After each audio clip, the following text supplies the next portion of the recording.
Hi everyone, I hope you're doing great today. Okay, so first of all, I want to apologize for the audio issue that a lot of people have complained about. I got the information and I was not happy about that. So I have relayed that same information to our technical team. Not as if I don't know a lot about technical things, but I have people who take care of those. So a lot of complaints have come, regarding the last two videos that we posted on our channel. And I am pretty sure that they are on it and they are trying to make sure that we don't have a repeat of that same situation again. All right. And so, so let's go straight to the point of today's video. I want to give us a few critical updates, especially building on what we posted the last time. Okay, so first of all, let me make this announcement because this is breaking. I think it just broke yesterday. Georgia, it's one of the battleground states. Donald J. Trump has been crying and screaming, and I've made posts about this. You've seen it in the mainstream media and in all the other conservative media. We have heard this man scream all along from day one, that if you want integrity to be restored in these elections, do signature verifications. That's how you are able to uncover the fraud that took place during the US 2020 elections. And all the states that were responsible, that were concerned, refused to carry out these signature verifications. Now, after so long, after certifying the results for Joe Biden, the Georgia Secretary of State, Raffensperger, all of a sudden reluctantly now agreed to carry out signature verifications for one county. And then what we're hearing now is that it's now become a statewide exercise. So now they're going to have to carry out statewide signature verification. They're going to verify signatures in the entirety of Georgia as a state. That's a massive great news for Donald J. Trump, right? Because everybody knows that that's where the fraud is hidden. So now what everybody is praying for is that they can get some independent elements to come over there and carry out this signature verification to uncover the fraud. But isn't it interesting that they're agreeing to do this now after they had already certified electoral college votes for Biden? You see, this had been a coup going on in America, and a lot of people just want to look the other way. They don't want to look into it. They don't want to think about that. But for those of us who are at the forefront of this, we are people who have sworn to speak the truth, no matter what happens, at whatever cost. And that's what we are doing, and that's what we are going to continue to do, all right? So that's it about Georgia. But let's go to something that I profiled in the last two videos that we uploaded on YouTube, right? I talked about something very prominently, and it was about the Director of National Intelligence, John Ratcliffe. So in discussing that in the last video, I talked about how that in 2018, September 2018, Donald Trump had issued an executive order on foreign election interference on U.S. soil. I made you also understand by the September of 2020 that this man, Donald J. Trump, also renewed the same executive order. Now, why did he renew the executive order? Because what he suspected would happen to U.S. elections way back in 2018 was becoming more obvious, that he had to renew it again only a few months before the actual elections took place. And by virtue of that executive order, the Director of National Intelligence, which is John Ratcliffe, is expected, mandated to submit a report, a conclusive, accurate report on what happened during the elections. And this report is supposed to come 45 days after the elections, which now falls on December the 18th. So he's supposed to submit that report to show or to prove, if possible, that there had been a foreign interference in the US elections. And so everybody has been looking forward to this report, because based on that report, Trump is going to be now able to say this election has been interfered with. And if you go by that executive order, which I also explained in my previous video, and if you haven't watched it, please go ahead and watch that video. Now, in that video, I explained that by virtue of this same executive order, that if it is found, if any country is found to have interfered in the US election, if anyone is found to have collaborated with those who interfered, or have aided or abated in any way, the American government will go after the people who have been implicated in this, to the point that they can legally seize their assets, seize their accounts, seize their properties, seize anything that belongs to them, and even have them arrested and jailed. Now, for countries which, of course, America cannot go and arrest an entire nation, it will be severe sanctions that will be placed on them. But then for the people who helped them to make it happen on US soil, they are going to lose literally everything by a proportion that has never been seen before. This is what is supposed to happen with this report that John Ratcliffe was supposed to submit. But guess what? On the 16th of December, 2 days before the report was supposed to be submitted, we now saw a breaking news on Breitbart News here. And so many other conservative news outlets also carried it. And here is the caption that I have in front of me. It says, Deep State pushes to Deep Six intelligence report demonstrating Chinese interference in 2020 election. So you see what is going on here. The caption is literally telling you that the deep state, which is of course how we refer to the people who are the shadow government fighting against Donald Trump, the globalists, the people who want Trump out by every means, okay? They say they want to bury the report on that same US election interference by some foreign bodies. Why do they want to bury the report? Because, as you can see from this caption, Chinese interference has now been implicated. So it's not just that there are some foreign interference in the election.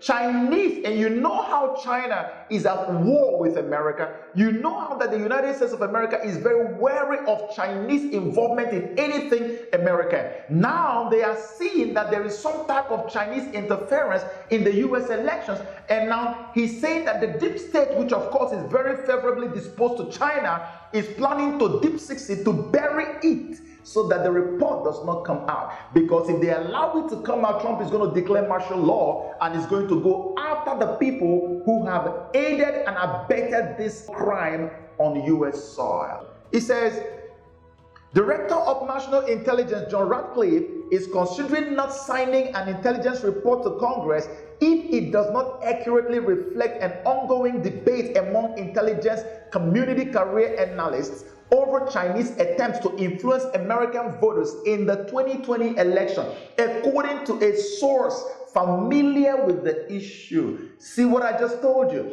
You see, Ratcliffe is already threatening them because he started hearing, he started getting all the information that, look, it looks like they're not going to allow this thing to come out because they feel like China is done something. So if they let it come out, Trump is going to act on it and it's going to be very brutal. So they say they're not going to do it. So when Ratcliffe heard what was going on, Ratcliffe now threatened that he will not sign the report to Congress if they don't accurately detail what has happened, what China did, how they did it, when they did it regarding the US elections. And after he sent that threat that he would not sign it, what happened? The very next day, December the 17th, we saw a tweet from the Office of the Director of National Intelligence. Amanda Shook, ODNI Director of Strategic Communications. Here's what she said. This afternoon, the DNI was notified by career intelligence officials that the intelligence community will not meet the December 18 deadline set by executive order and Congress to submit the IC's classified assessment on foreign threats to the US 2020 elections. The IC has received relevant reporting since the election, and a number of agencies have now finished coordinating the product. The DNI is committed to providing this report to our customers expeditiously. This is breaking news. I had just posted just yesterday, I didn't even see this one, that they are going to be given the report already by December 18th, which is today. And now they have gotten an information across to him, maybe because he threatened that whatever China did must be detailed in the report. They now suddenly sent a message to him and said, look, we will not be able to meet up. So the December 18th deadline mandated by this same executive order signed in 2018, renewed in 2020, it will not be met anymore. The same executive or the same report that was going to empower Trump to probably consider declaring martial law to go after the people who carried out election fraud on US soil has now been delayed probably by another month, because that's what I'm hearing. I think they say they are delaying it now by one more month. Why delay it by another month when January is when swearing in is supposed to happen? You see how they are slow walking Joe Biden and Kamala Harris to the White House, bypassing every complaint and every allegation of fraud that may have happened during the elections. This has been a coup d'etat, and this is why I keep telling people every day that you must stand up to fight, whether you are American or not, because what is happening in America is going to affect every single person on this earth. When the chips are finally down, they have delayed the report. So what is Trump going to do now? Is he now going to use his executive powers and still go ahead to declare the martial law? You know why Ratcliffe was insisting that they should include the Chinese report or whatever China had done in that? You know why? It wasn't only the intelligence community that was investigating the fraud. Of course, you know how the relationship between Trump and the intelligence community has been all along, right? And they were not the only ones investigating. But there's someone else who was also investigating. A lot of people who are also investigating. But here's one of those prominent people who was investigating and who has come out with a 36-page report. And this is no little person. And here's his report here. The caption in front of me from Washington Examiner says, Peter Navarro releases 36-page report alleging election fraud, more than sufficient to swing victory to Trump. Did you just hear that? That's caption. He has 36-page report alleging election fraud that is more than sufficient, more than enough to swing victory towards Donald Trump. And everybody tells us to look the other way, that there was not widespread election fraud. Okay, so here's what he said here in the body of the text. He says, Director of the Office of Trade and Manufacturing Policy, Peter Navarro, published a lengthy report Thursday outlining several examples of voting irregularities that are more than sufficient to swing the outcome of the election in President Trump's favor. The 36-page report assesses the fairness and integrity of the 2020 presidential election by examining 6 dimensions of alleged election irregularities across 6 key battleground states, and concludes that patterns of election irregularities are so consistent across the 6 battleground states that they suggest a coordinated strategy to, if not steal the election, strategically game the election process in such a way as to unfairly tilt the playing field in favor of the Biden-Harris ticket. Huge allegation.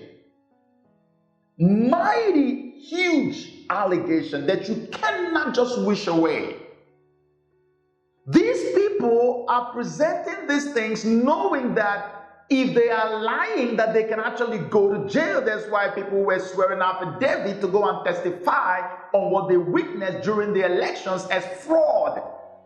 And the mainstream media still say, forget them, they are not cases. These people don't know what they're talking about. But they are ready to go to jail if what they are saying is found not to be true.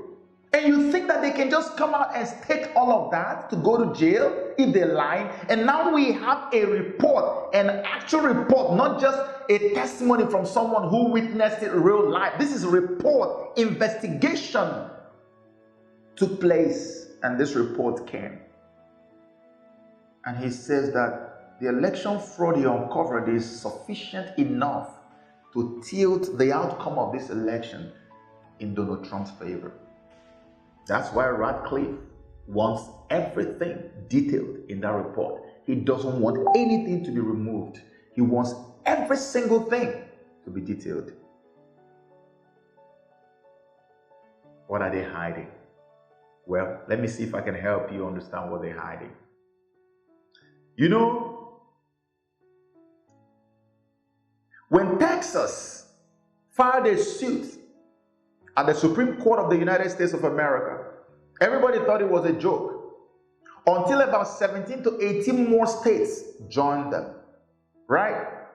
And then more than 100 Republican congressmen and lawmakers also joined in the suit, only to get to the Supreme Court and not even have the Supreme Court of the United States of America hear what they had to say. It was thrown out. Today, this moment, we now have an idea of why all of that happened. Now, why there are still a couple of investigations going on this that I'm about to share with us.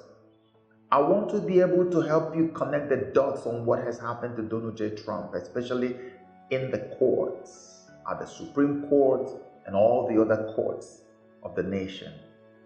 Again, I said to you, a coup d'etat has been going on in the United States of America. Okay, so let's start from this. About, I think it was 2 days ago or so, let me check, 12/17, no, just yesterday, 12/17, the date is there, thank gracious the date is there. Attorney Lynn Wood dropped a bombshell on Twitter. And here it is. It says, in discussing a real Donald Trump in phone conversation in 8/19, August 19, Justice John Roberts stated that he would make sure the mother effer would never be reelected. A whole Supreme Court justice. In a phone conversation, said that he will make sure a sitting president of the United States of America is not reelected and called him a mother effer. Right? It goes further to say, Roberts engaged in phone conversations with Justice Stephen Breyer, another liberal justice, discussing how to get Trump voted out. So you see, at the Supreme Court of the United States of America, the last bus stop, the arbitrator of justice in the land, you have compromised justices. How can you then get justice?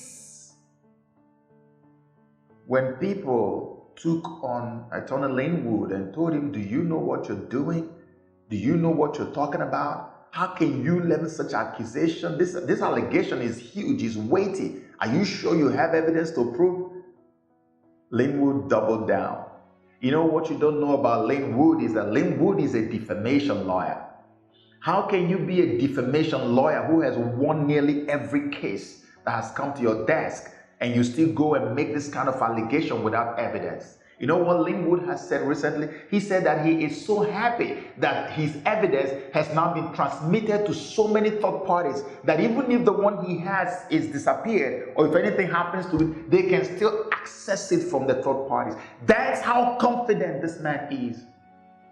And so let's take his word for it now that he has evidence that this actually happened in a phone conversation. A Supreme Court justice, in fact, the Chief Justice of the USA, is planning to undermine the re-election bid of a sitting president. Why is he still a part of the election case, the fraud case that Trump is involved in? Evidently, he should recuse himself. He has to recuse himself. He has to completely avoid any case that has to do with Trump because he is already compromised. Trump was right in 2012 when he tweeted this. about John Roberts.